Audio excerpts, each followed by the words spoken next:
boy Boy Reacts, and I'm back for another video. So today we're gonna react to 10 things WWE want you to forget about Stephanie McMahon. This video was made by World Culture Wrestling. I'll leave the channel link in the description, and also the original video link in the description. And also I'm gonna leave all my social medias in the description, so make sure you go follow them. And also go subscribe to my Dub Boy Youngin vlog channel and my Dub Boy Gaming. Let's begin. Yes, Stephanie McMahon, the filthy, dirty, disgusting, brutal. And yes, I'm in the bathroom, y'all wanna know. Bottom-feeding trash bag hoe. Gosh, I'm never going to work for WWE. I don't mean to pause, but that's how you know I take YouTube seriously. I'm doing this in the bathroom. Am I? Well, in for a penny, in for a pound. The billion-dollar princess is all set to become the queen of wrestling when she assumes control of the business with her big hammer enthusiast of a husband. She's one of the biggest figures in wrestling, ranking a solid 9 on the Leno scale of strong chins, and while the Lady Macbeth of WWE may be on top of the world, there are more than a few ignoble moments in her past. This list is basically my WWE career suicide note. Hope you f***ing like it! I'm Adam from WhatCulture.com, and here are 10 things WWE want you to forget about Stephanie McMahon. Number 10, kissing Bischoff for no reason. Eric Bischoff is my Patronus, my grinning deity, the man after whom I model every single fibre of my being, the handsome, virulent tooth factory. Remember when Bischoff was the GM of Raw and Steph took SmackDown? The two would bicker constantly and a sexual tension was so thick you could spread it on toast.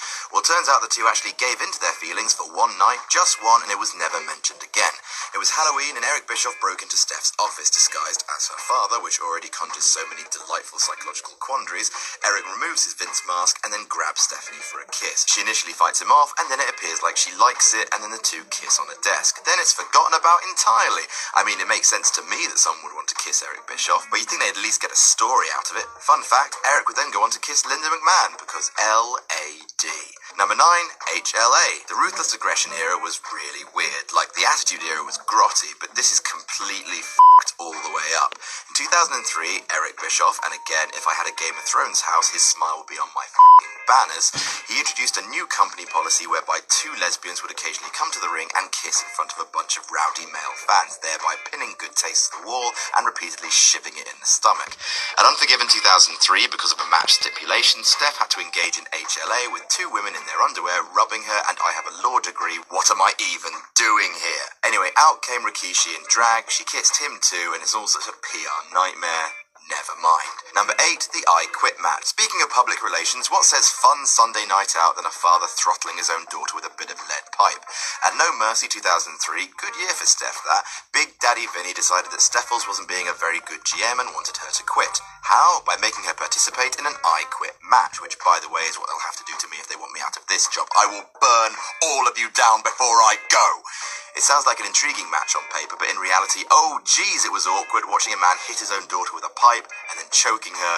It's just a bad 9 minutes. Number 7, backstage tyrant. Being a McMahon guarantees 2 things: that you will walk weirdly and that you have the ability to throw around arbitrary power backstage. In 2002, Steph was made director of creative writing, and since leaving the company, several ex-WWE writers have come out of the woodwork to say that she is as tricky to work for as it is for Run DMC to rock a rhyme that's right on time.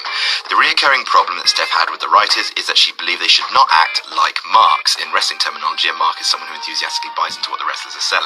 Steph would chastise her writing staff for acting like marks if they complimented a wrestler on his work in Japan, or talked about bleeding, or talked about any aspect of the business. Once, Court Bauer used the term blading, and for being an outsider and using an insider term, Steph forced him to go around the locker room and apologise to each and every wrestler personally. Number 6, the affair with Triple H. I don't know if you've noticed this, but Triple H and Stephanie McMahon are an item. I know they try and hide it on TV, but the clues are there if you look for them. There's one. There's another. This is a big clue. Triple H and Steph were thrust together for the McMahon-Helmsley regime, and a relationship between the two blossomed like a flower made of veiny meat. Problem was, Triple H was engaged to Chyna at the time, and in 2001, according to interviews that Chyna has had since leaving the company, she discovered the affair, contacted Vince, who replied, well, I guess the jig is up. As she told it, she was let go from the company shortly afterwards. Now, the exact circumstances of Chyna's departure from the company are spotty at best, but the affair occurred, and since Chyna's death in April, WWE will definitely want it forgotten. Number 5, that charity tweet. Steph is a weird creature, not just because she's a McMahon and is therefore biologically closer to a doom cloud than a person, but because she's one of the biggest heels in the business, but also the face of WWE's numerous charity drives. WWE have been incredibly present in the charity sector in recent years, with Be A Star, Susan G. Komen, Connor for the Cure, and many other worthy causes, which is great, until you see this tweet sent by Stephanie McMahon, in which she quotes Biz Stone, co-founder of Twitter, and saying, "Philanthropy is the future of marketing, it's the way brands are going to win." Well, doesn't that just throw every single charitable thing that WWE's ever done in a much darker light? It's all a calculated marketing campaign. I mean, sure, the fans could probably guess that, but don't actually say it. Number 4, the boob slip. Boobs. Here's to them. Everyone raise a glass. Stephanie McMahon has a pair of boobs, which have fluctuated in size over the years, as eagle-eyed Chris Jericho often took delight in pointing out.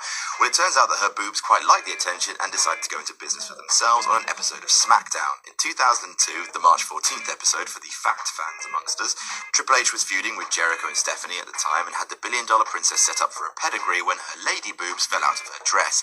It's been edited on the network, sorry perverts, but live it was briefly out there for all to see.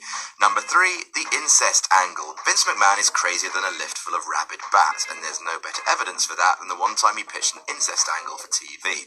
No, seriously, this actually full-on happened. Steph herself spoke out about it on a DVD about Vince. She was pregnant at the time, and ever the bat showman, Vince pushed to have himself be revealed as a father. No, seriously, this actually happened. What happens in Vince's head? It must be like the Battle of the Somme in there. When Steph said, "No, Vince, no, my actual father, you're not going to be the dad of my unborn baby," Vince said, "Well, okay. How about Shane? Why must you be so mad all of the time, Vince?" Number 2, the 9/11 comment. After the horrific attacks of 9/11, WWE actually did a great thing. People throw a lot at the company, but by organising a live SmackDown mere days after the attack, the first mass assembly of its kind since, Vince and co sent a brave and powerful message that we are not afraid. That's great.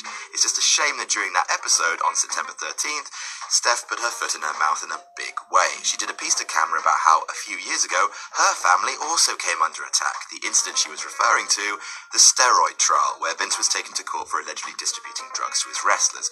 Whether it comes from a place of attempted empathy or not, comparing the deaths of thousands to your rich father being taken to court for drug distribution is a hugely tasteless and frankly delusional thing to say. And number 1, Macho Man. And so the nails go in my coffin. Bang, bang, bang. Right, so this has always been merely a rumour, but it's one of the most persistent and shocking in wrestling, so we're just gonna tell you. In November 1994, Macho Man Randy Savage left the company, and allegedly one of the reasons for his departure was that he had slept with Stephanie McMahon. To complete the picture, Steph would have turned 18 in September 1994, so... oh dear, a lot of oh dear. WWE have never breathed a word on whether or not this rumour is true, but it's worth noting that of all the characters to leave WWE for WCW back in the 90s, all of them came back, except for the Macho Man. He was never seen again on live TV and scarcely mentioned until after his death.